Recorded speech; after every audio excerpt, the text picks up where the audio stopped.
Shalom, shalom, meus irmãos, tudo bem com vocês? Espero que todos estejam bem. Bom, mais um estudo interessante aqui no nosso canal de estudos bíblicos, Raízes Judaicas da Fé. E, bom, peço já desculpa a vocês por estarem com a voz um pouco rouca e anasalada. É porque eu estou resfriado, peguei um pouco de resfriado aqui, mas estou melhorando, estou me recuperando. Mas a gente não pode parar, né? Temos que continuar escrevendo, né? Ensinando, falando as coisas do eterno para as pessoas, né? Então, hoje o tema ainda continua sobre Páscoa, né? Sobre a Pêssar e, claro, sobre a Páscoa do mundo cristão, da cristandade, né? E hoje eu escrevi um pequeno texto e eu queria passar para os irmãos através deste áudio aqui, através deste vídeo, tá bom? Então, espero que seja realmente um texto edificante, importante para informações históricas, provando aos irmãos que devemos retornar aos ensinamentos da Pêssar, de como o Eterno mandou Israel fazer e deu essa liberdade também para nós, gentios crentes, seguidores de Yeshua HaMashiach. Então, vamos partir para o texto.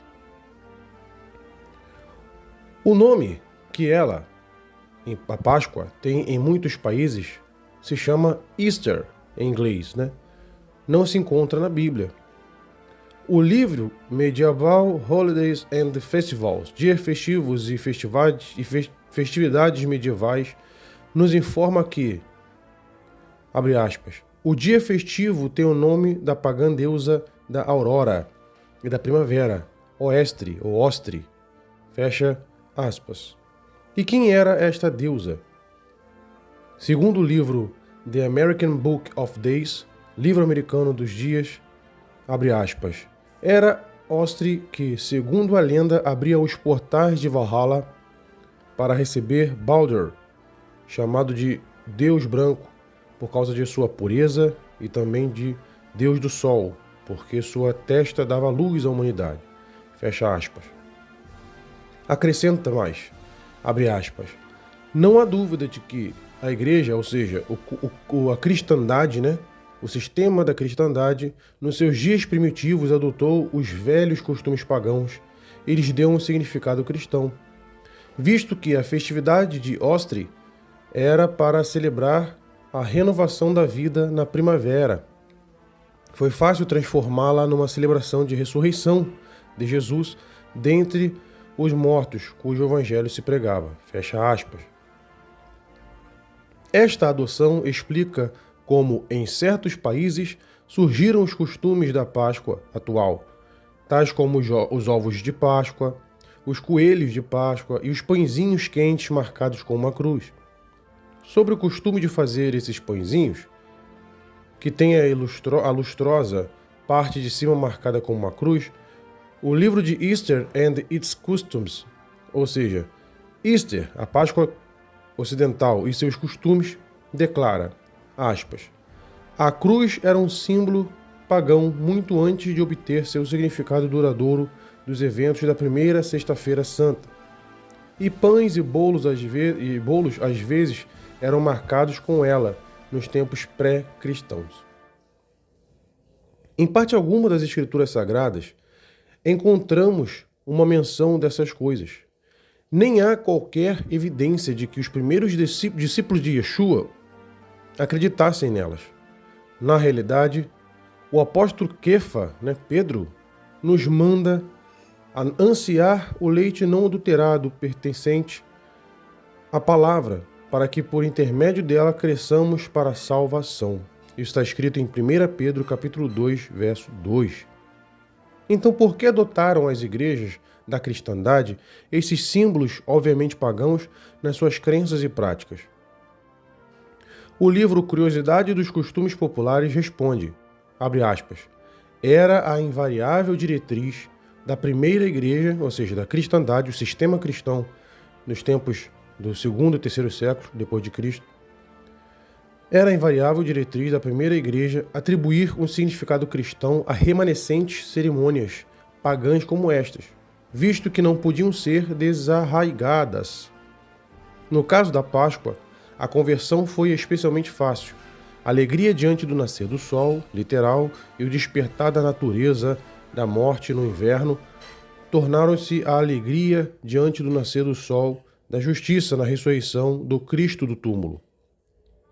Algumas das observâncias pagãs que ocorriam por volta do 1º de maio também foram alteradas para corresponderem à celebração da Páscoa. Fecha aspas. Os líderes religiosos, em vez de se manterem afastados dos costumes populares pagãos e dos ritos mágicos, toleraram e deram-lhes significado cristão. Talvez se pergunte, mas será que há algum mal nisso? Alguns acham que não.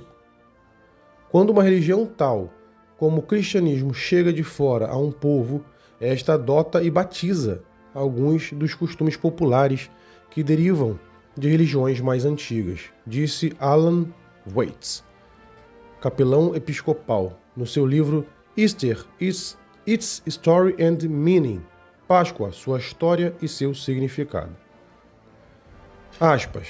Ela, a cristandade, escolhe e introduz na liturgia popular celebrações que parecem indicar os mesmos princípios eternos ensinados pela Igreja. Para muitos, o fato de sua Igreja ter sancionado essas celebrações e tê-las tratado como santas é motivo suficiente para aceitá-las. Mas, considerando-se questões importantes, o que acha Adonai desses costumes? Forneceu ele alguma orientação a seguir neste assunto? A Páscoa cristã da cristandade foi oficializada em 325 depois de Cristo, no Concílio de Nicéia pelo imperador Constantino e seus bispos, o qual proclamou a nação pagã de Roma uma nação cristã da noite para o dia.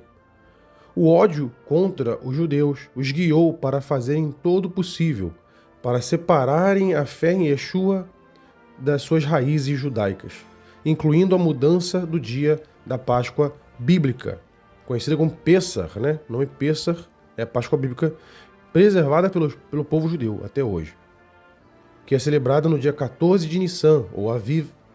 Está descrito lá em Levítico capítulo 23, do verso 5 e 6. Para uma nova data com o intuito de não ter vínculo algum com a festa judaica bíblica de Pessah, a qual eles amaldiçoaram. Nenhum líder judeu, naquele tempo, ainda existia líderes judeus que criam que Yeshua era o Messias. Nenhum líder judeu foi convidado ou permitido participar desse concílio, Concílio de Nicéia. Assim, a Páscoa cristã foi instituída em substituição à Páscoa bíblica preservada pelo povo de Israel. Nos países de língua inglesa, esta festa é conhecida como Easter. Este nome surgiu de uma festividade de primavera celebrada por assírios, babilônios e depois pelos celtas, em adoração à deusa Ishtar, ou Ostri no mundo nórdico. Esta era a deusa da fertilidade. Daí ovos e coelhos eram usados como simbolismos.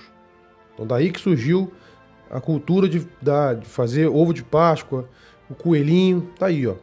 Festa pagã, festa de idolatria a deuses. Tem nada a ver com as coisas do eterno. Em espanhol, francês, português e outras línguas latinas, esta festa permaneceu conhecida como Páscoa, ou Paque, ou Pachá. Nomes que derivam da transliteração ou tentativa de transliterar o termo hebraico Pessah. Significa passagem, pular, passou por cima, né? Então, interessante, né? Há muitas provas históricas, documentos históricos e até mesmo textos bíblicos que nos mostram que os primeiros discípulos de Yeshua, que eram judeus e depois gentios, celebravam a Páscoa bíblica. Está lá em Levítico 23, preservada pelo povo de Israel. No mesmo dia bíblico que os judeus. Aí está o momento da gente começar a analisar. Nós devemos retornar, nós, gentios crentes, conhecidos como cristãos, nós precisamos retornar às raízes da fé. Faz parte da missão para que Yeshua volte, né? E assim os judeus reconheçam Israel, em sua grande maioria, possa reconhecer que Yeshua é o Mashiach. Nós, cristãos, nós, gentios crentes, precisamos fazer a nossa parte, retornando às raízes da fé, guardando a Torá, as celebrações do Eterno lá em Levítico 23, os alimentos que podem e não podem ser comidos, né? Não podem ser ingeridos, está lá em Levítico 11. Os mandamentos, os 10 mandamentos, está lá o 4º mandamento, Shabat, 7º dia, o dia que a gente se para estudar a palavra do Eterno, orar, ajudar as pessoas mais e mais, 2 vezes mais do que os dias das semanas. Então, é isso, meu irmão. Então, que este vídeo, esse pequeno estudo, seja um estudo edificante para você, neste ano de 2026, que você possa, em nome de Yeshua HaMashiach, ser um canal de bênção para outras pessoas. Então se inscreva no canal, curta, comente, compartilhe no seu WhatsApp, nos grupos de WhatsApp. Vamos levar a mensagem da Torá, porque a Torá é para toda a humanidade. Tá bom? Então um forte abraço a todos vocês. Até a próxima. Shalom, shalom.